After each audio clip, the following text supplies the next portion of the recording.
Alright, fellow producers, composers, and sound enthusiasts, today we're going to be talking about another trailer track that I wrote a while ago. We're going to be discussing the arrangement, some of the ideas that I came up with, and the reason that inspired me to create such sounds. And without further ado, let's get right into it.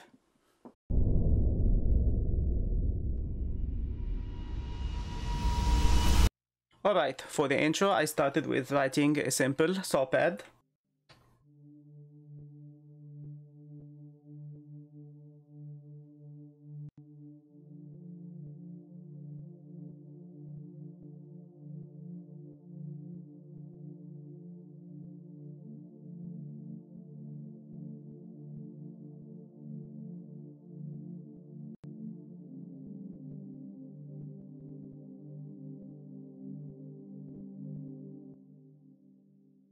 I have a guitar on top that progresses a bit over time until the end of the intro, and it sounds like this.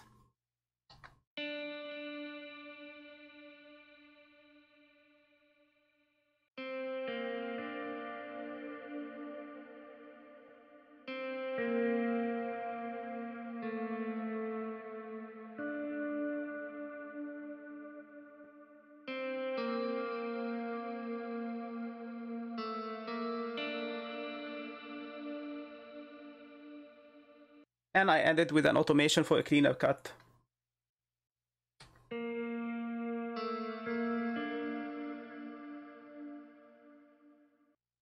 And then I grabbed this drum pad. It's in C, but then I pitch it a bit so it becomes in our key. I used for this free plugin called G-Tune. Here it is. Sorry, here it is right now. So when you play a sample, it shows you in which key that sample is.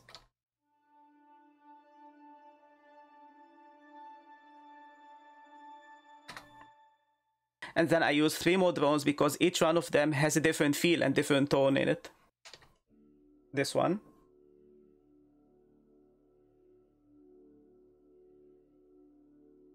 And then this.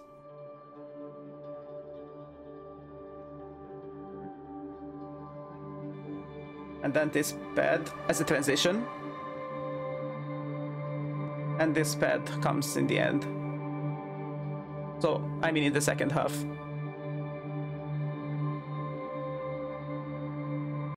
As usual, I use a low boom and a bram, so a soft bram. So I have something in the low end section. Here's my boom.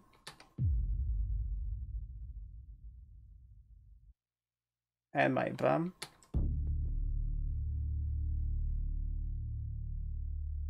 And this one is nice and long.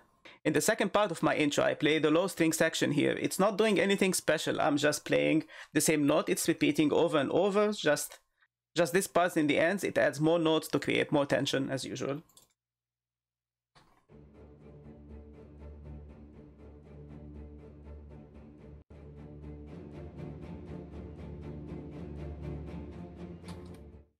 Last but not least, I have a riser. Here it is.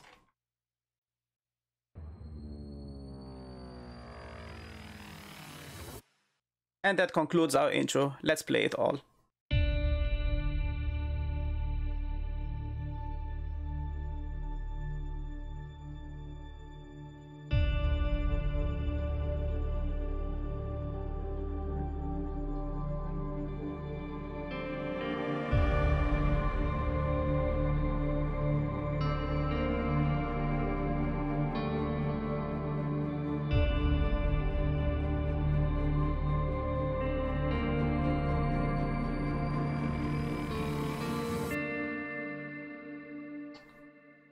Now for the build-up, I kept my low strings line going, as you can see here, and then I added a cello line on top that changes every now and then, so it's not so boring. Let me play it along.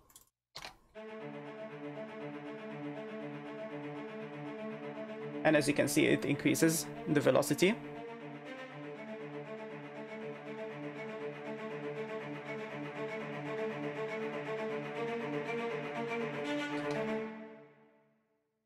And then I added a low brass section, a trombone section, playing the root note, also a tuba. They're all just playing the root note. Let me play them all individually, then together.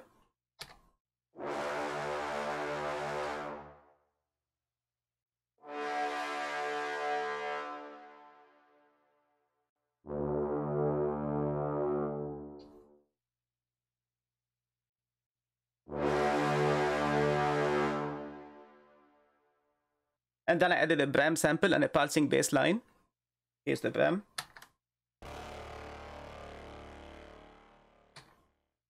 And the bass line.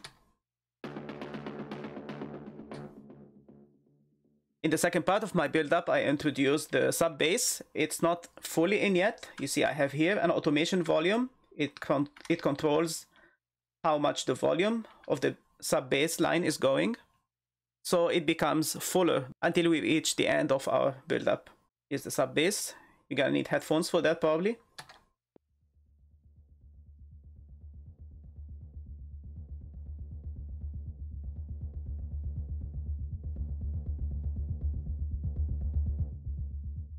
Now for the percussion. I added 5 layers together to make a big trailer hit.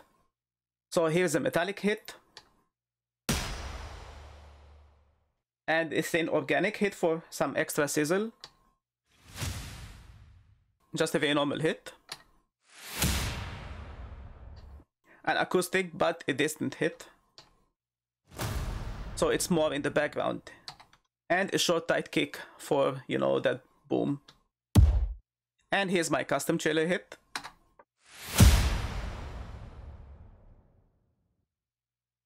And then I added some extra percussion.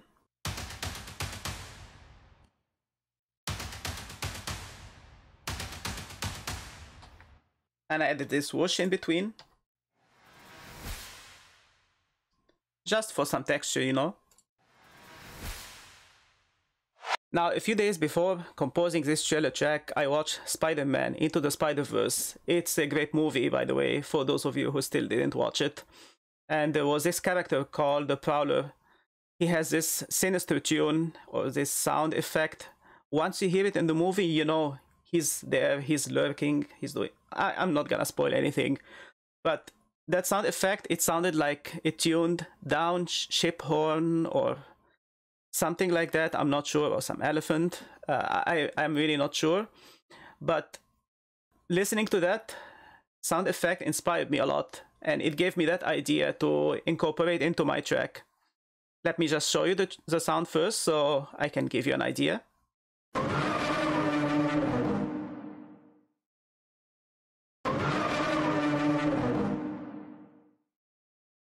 And here's the sound I came up with. And I used some Valhalla plate on it with those settings. I cranked the mix to the maximum here. And I automated it so it keeps going a little bit further. That's why there is this automation. Or here's how it sounds like without the reverb at all.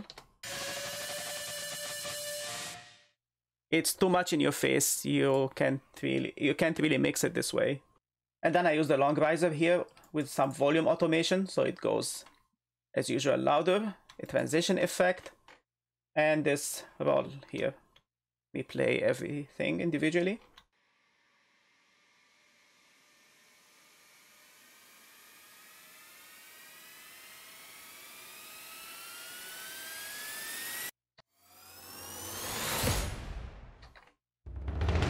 And now let's listen to our build-up section.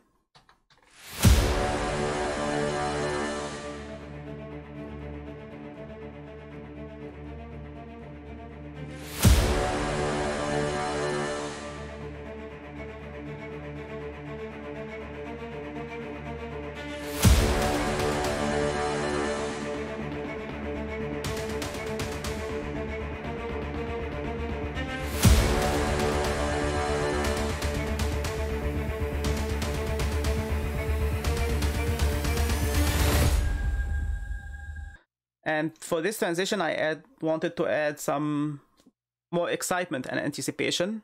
So I added mainly sound effects here. So here's a boom. And a long decaying synth sound.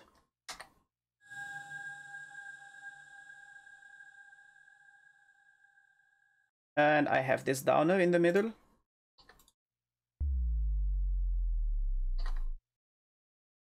And a bunch of risers.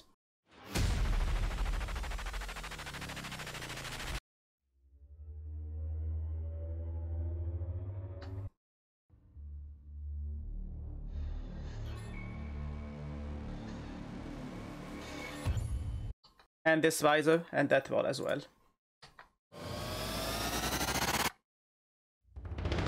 So here's my transition.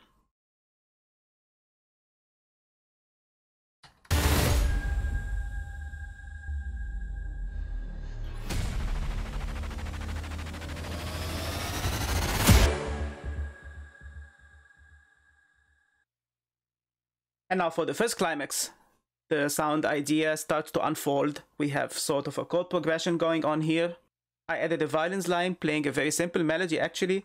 They're just normal violins layered with tremolos. Let me show you. Here's the violin line.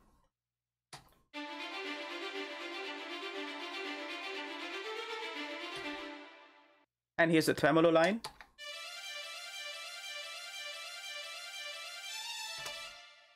And together.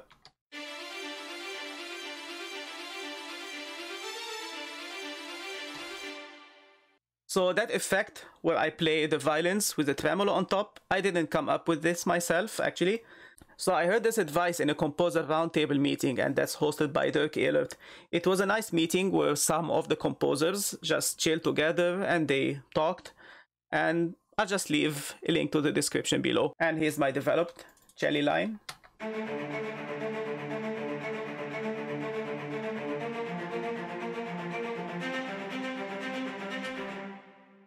And here are the violas.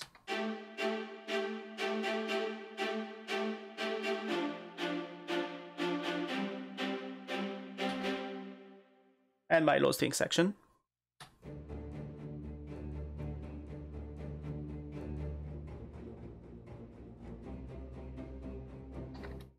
And always make sure, as much as you can, that each part of the string section doesn't play exactly the same thing the other is doing, so it doesn't sound so boring, I would say. Try to keep your idea alive and interesting. So the low string section plays the same root notes of our progression, and that applies to the low brass, trombones, tuba, rams, and the bass. So it's kind of a layering thing I'm doing here to create that wall of sound. Okay, what else did I add there? I added, yeah, that pulse synth sample. It's feeling like the mid high end. Here's how it sounds like. And I have it linked to a reverb bus. Let me show you.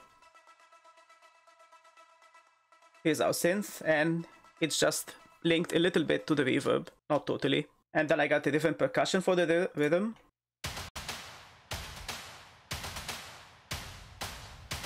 And for the cello hits, I added one more metallic hit for more sizzle and more volume. This one.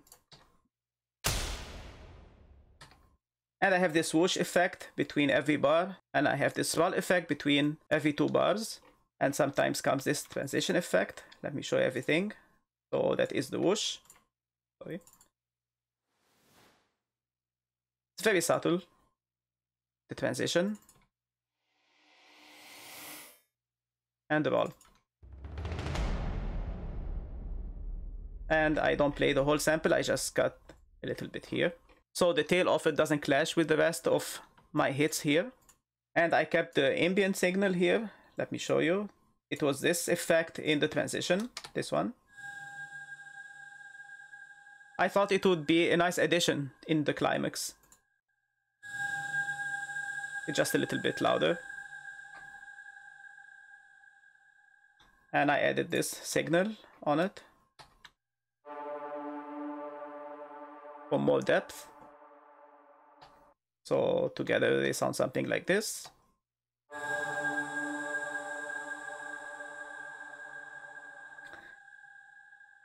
And last but not least, our Prowler sample, of course. So let's play our first climax.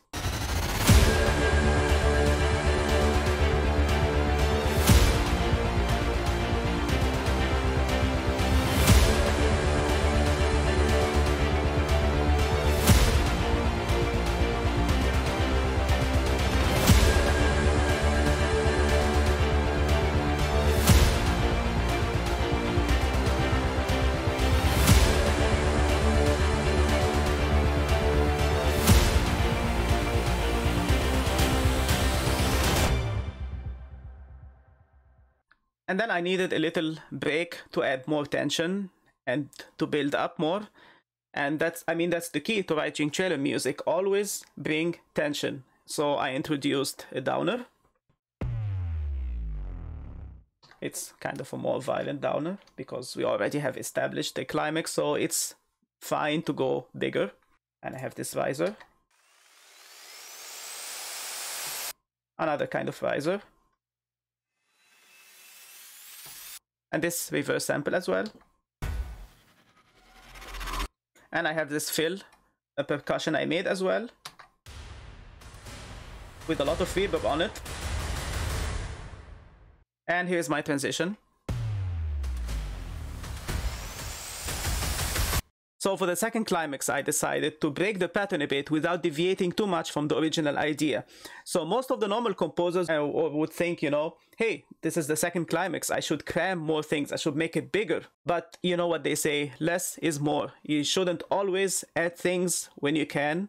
Just learn how to add things at the right time and when to take things away, so it creates the need to add them more, if that makes any sense. If not, I'll show you right now. So for my second climax, I decided to remove my strings and not use them right away. They come a bit later, but I wanted something fresh. I wanted something better. And that starts here with a French horns line that plays a melody. And here it is.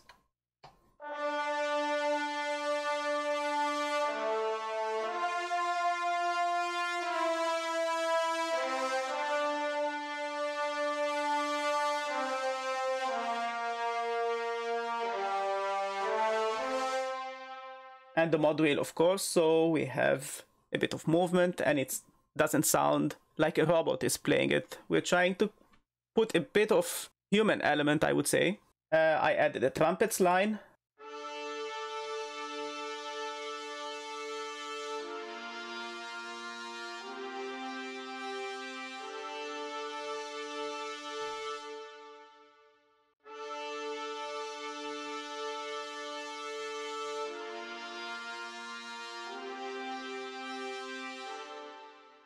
And I added more French horns, but as an ensemble playing in the background.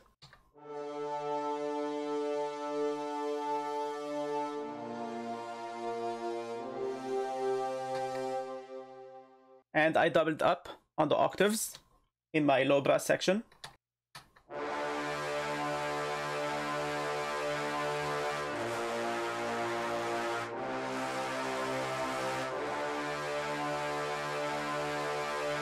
Also not forgetting the mod wheel. And I did the same with the trombones.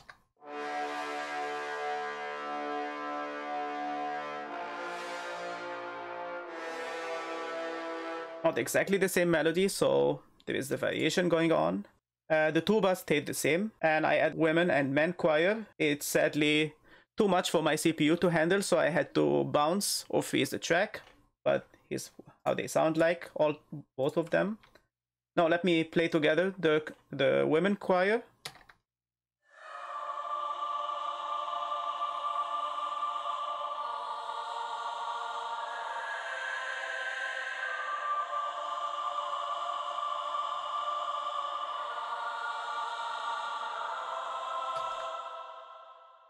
The man choir.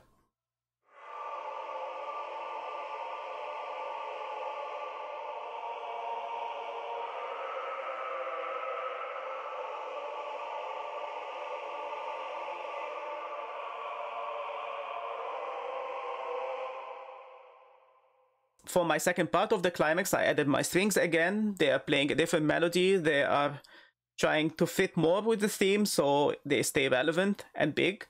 And I didn't add my low strings actually this time because it would be too much happening in the low mid-end, because we added now some more horns and we doubled up on the octaves and we did everything.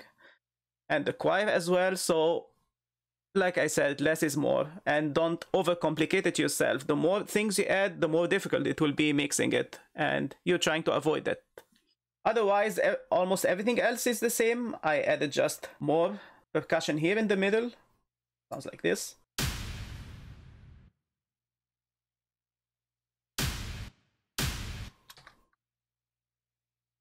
So let me just show you the percussion section so it's relevant and you get what I mean.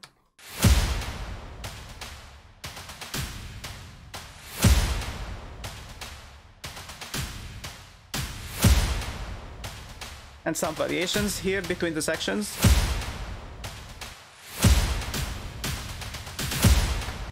I kept that synth from before, and then I automated my French horns a bit, just at the part where the strings come, and I'm talking about those French horns.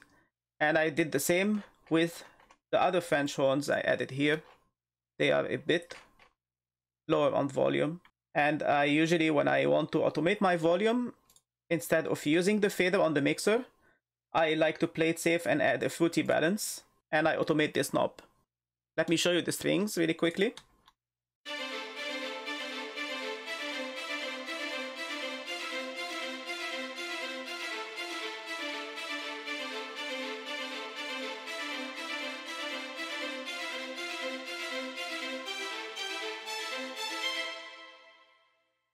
And my new viola line.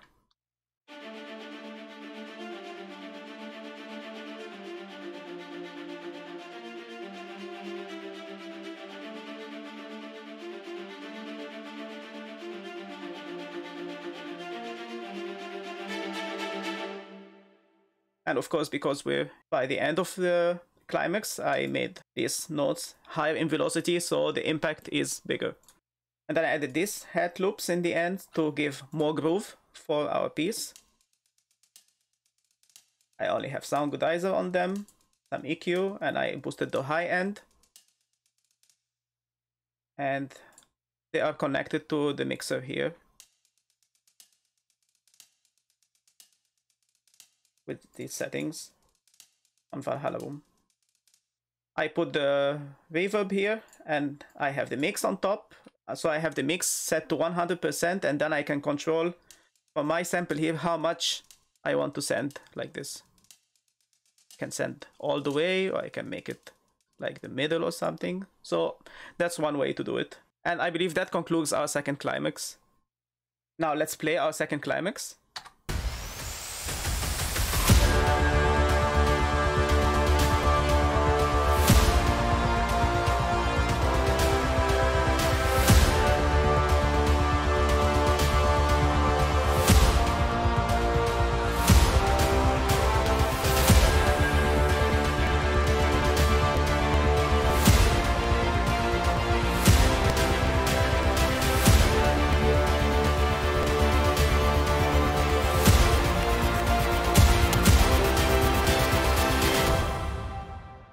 And now for the stinger and the outro.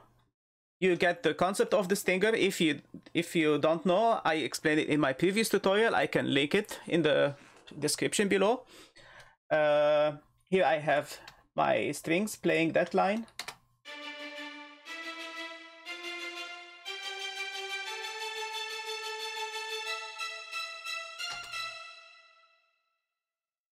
And the cellos.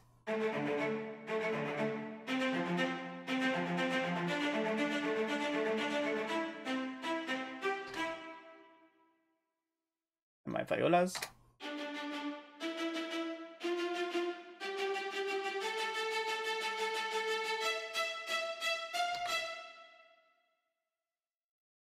And my low string section.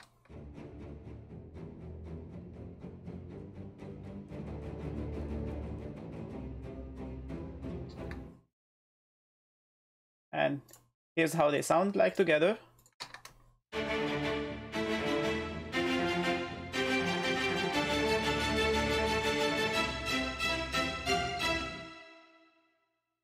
And I followed up with my brass section.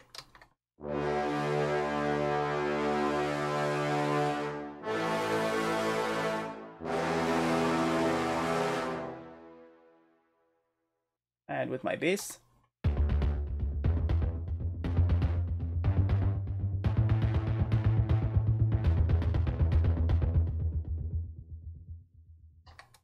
A couple of sound effects.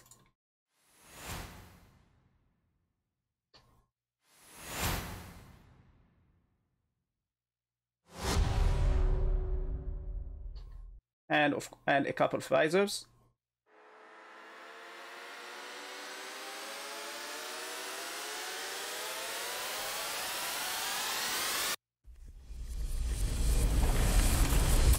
And here's our stinger.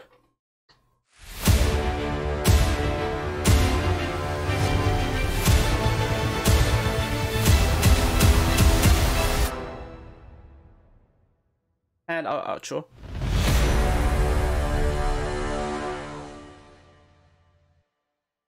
Alright guys, I hope you've enjoyed that video and found some value in it. If there's anything I should be covering next, don't hesitate to ask me. I take your requests very seriously. Also, you can reach out and connect with me on social media. All the links are gonna be down below. And don't forget to share that video with your friends, subscribe and ring the bell icon so you are notified whether I upload a new video or do a live stream. And I'll be seeing you soon. Bye.